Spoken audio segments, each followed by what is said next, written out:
Hello, travelers and monster catchers abound. I'm Stella Ferris, and you crash landed on the Monster Catchers Journal podcast. A week after planting the Azura bloom seeds, the underground sanctuary had completely changed. Soft blue light now stretched through the ancient farming chambers beneath the city. The new carnivora bloom strain had grown faster than anyone expected. Its glowing vines spread across the old stone walls like living rivers of light. And somehow Fregalis loved it.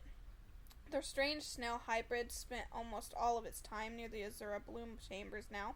The babies followed closely behind it wherever it went, climbing over its shell and curling around its long legs while it guarded the glowing plants.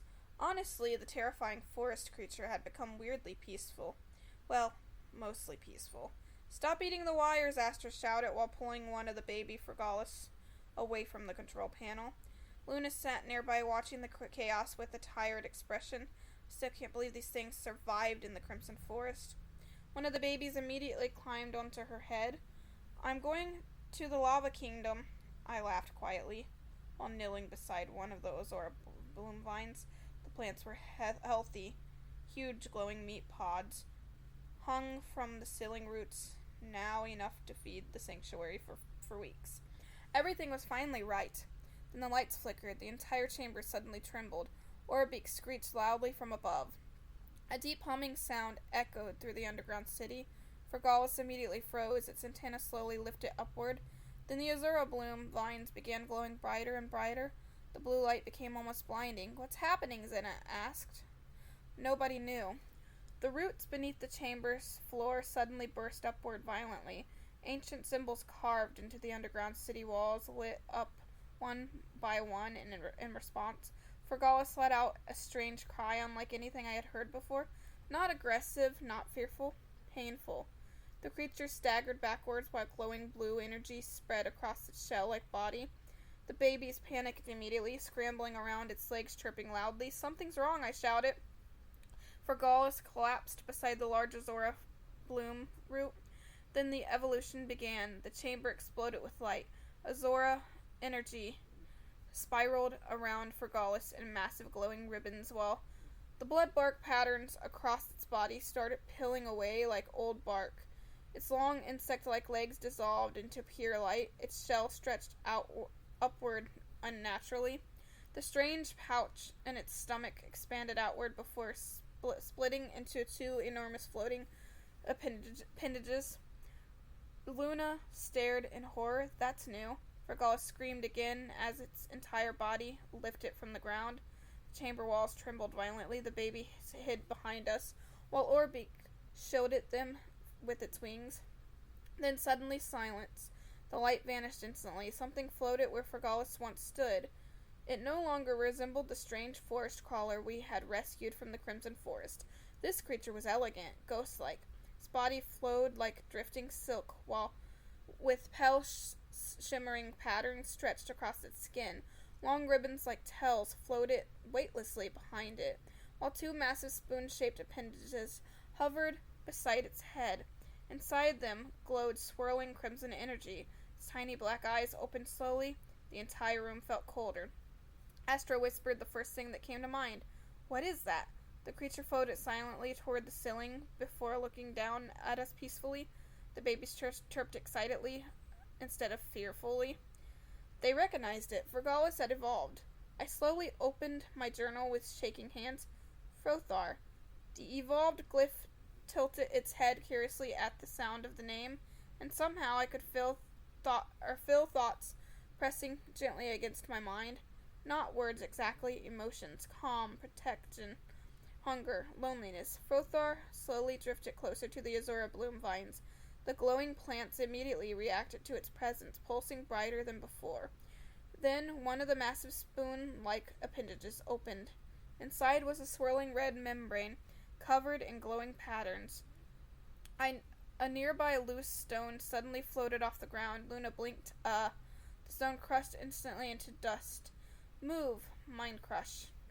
Frothar uses intense psychic presence to collapse objects or overwhelm opponents mentally. "Oh, that's terrifying," Astra muttered. Frothar floated peacefully past us as though some completely unaware how horrifying it had become. Then one of the baby Fregalis chirped happily.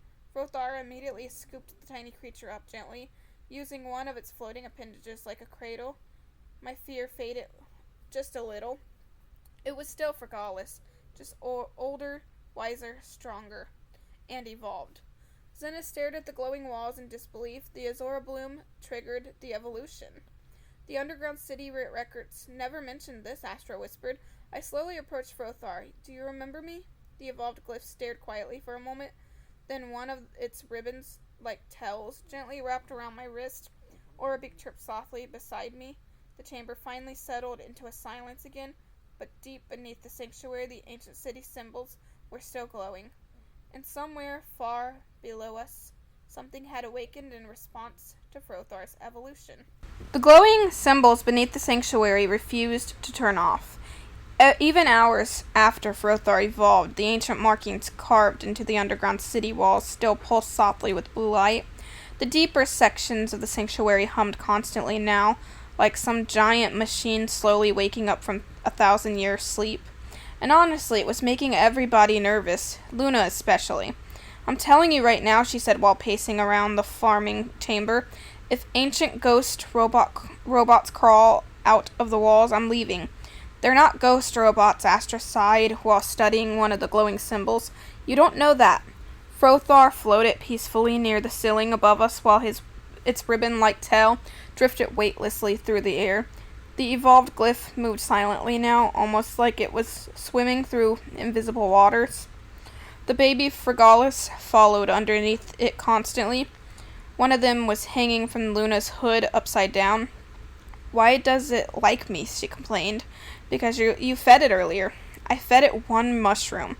The tiny Fregalis chirped proudly. Meanwhile, I couldn't stop staring at Frothar. It felt completely different from Fregalis. Before, the creature had felt defensive, wild, nervous. Now, its presence filled the room quietly like calm ocean waves. But beneath that calm, I could feel power, a dangerous amount of power.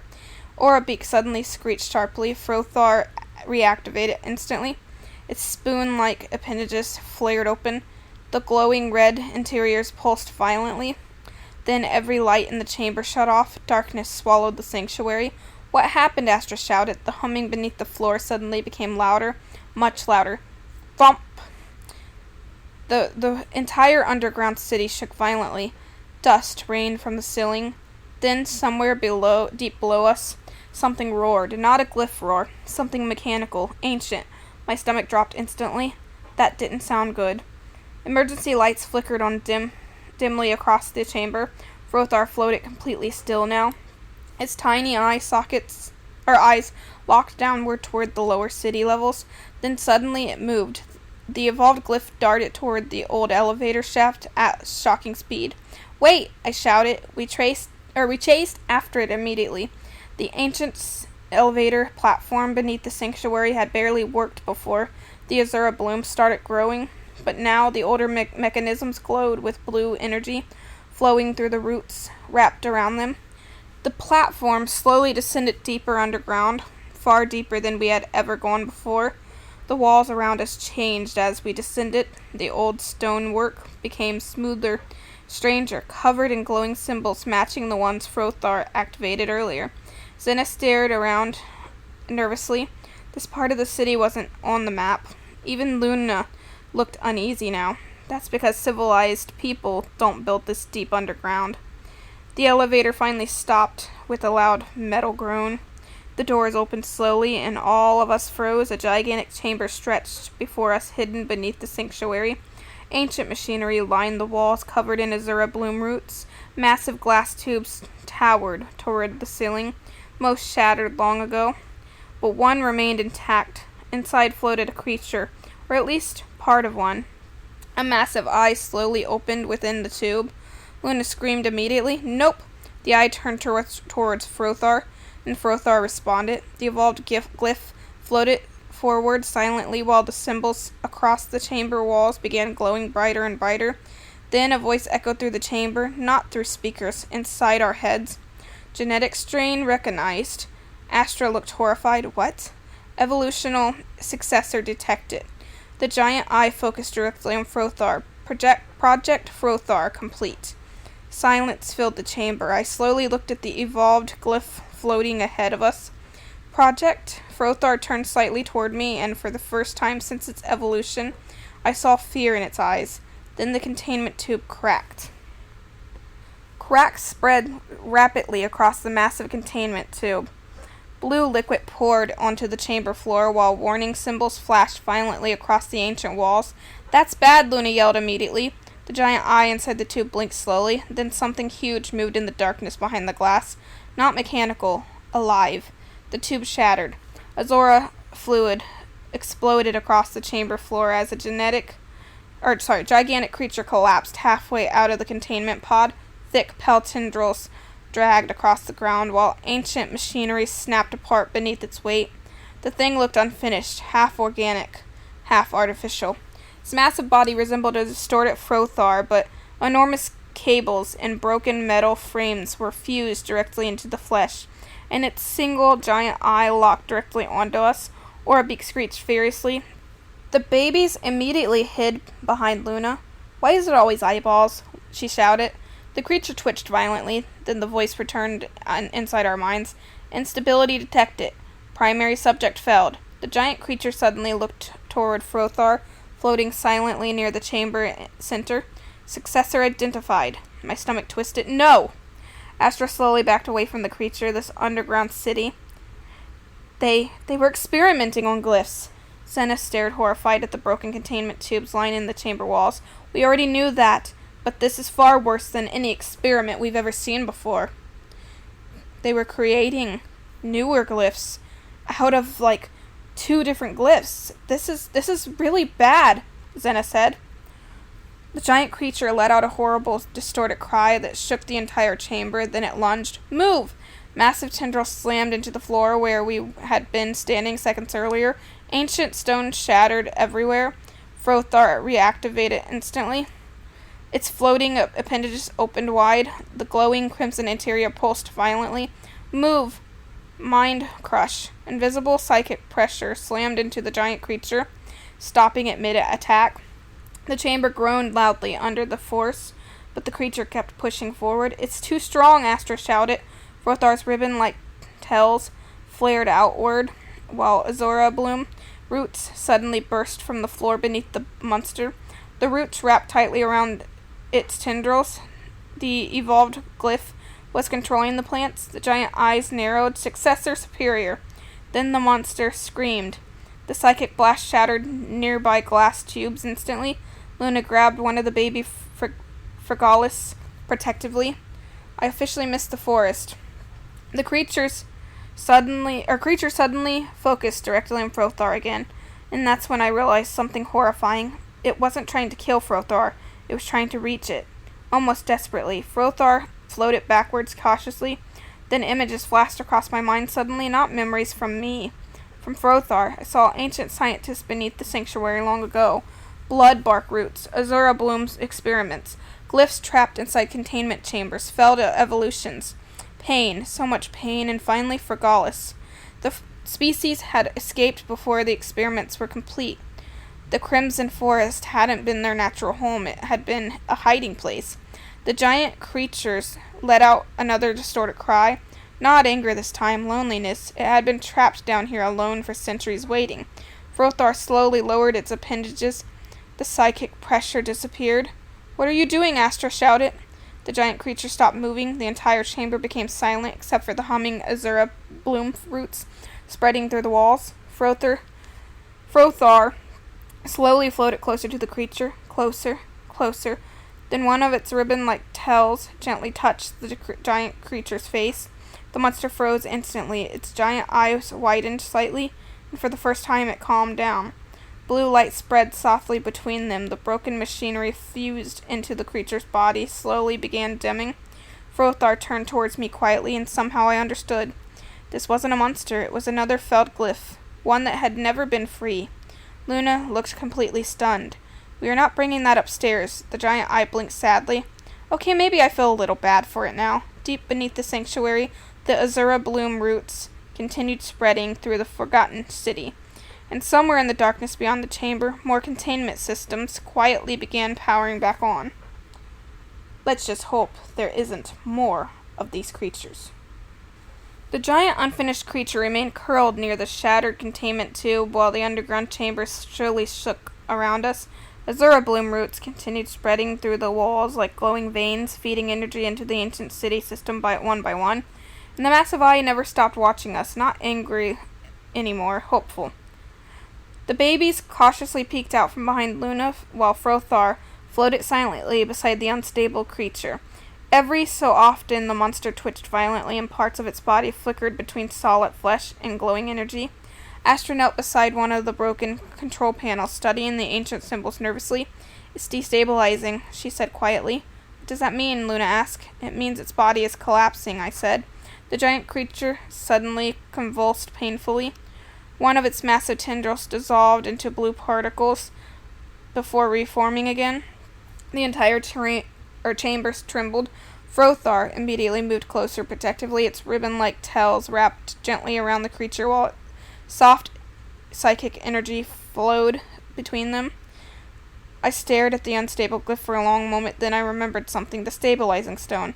Zena looked toward me immediately. "The one from the echoing tombs?" I nodded. Months ago, during another expedition, we had discovered an ancient crystalline stone deep within the ruins beneath Nibiru. The crystal reacted to glyph energy and stabilized corrupted creatures temporarily.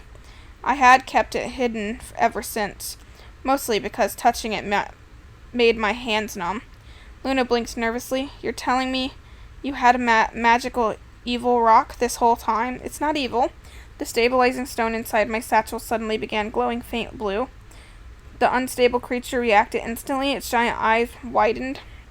Then it let out a low, painful cry. The stone was responding to it. Carefully, I stepped closer. Astra immediately grabbed my arm. "Stella Ferris, if that thing loses control..." "I know." Frothar turned toward me silently.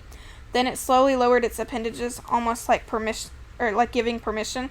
The creature trembled violently now. Cracks of glowing energy spread across its body, while broken mechanical pieces detached from its very flesh one by one. It was dying. Slowly I pulled the stabilizing stone from the satchel. The entire chamber lit up instantly. The crystal floated upward from my hand on its own. Azura bloom roots surrounded the room, suddenly pulsed brighter than before.